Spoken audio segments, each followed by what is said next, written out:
London Broil in a Pan by Cindy, who's one of our stalwarts. Let's take a look. London Broil, fat-free cheese, fiber gourmet crackers, bell peppers, bagel seasoning.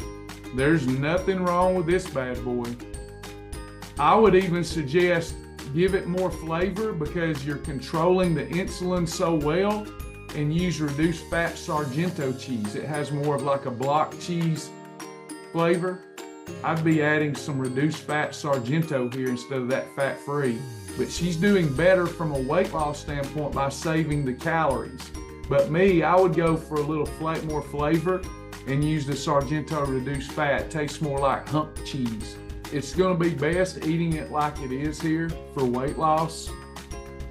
I might even consider, if I was okay with a little reduced weight loss, having this in like a Joseph's flatbread pita or something like that.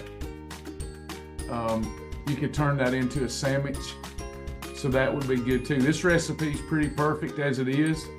We're using cooking spray. Nothing wrong with this one. This one's perfection. This is exercise on a plate.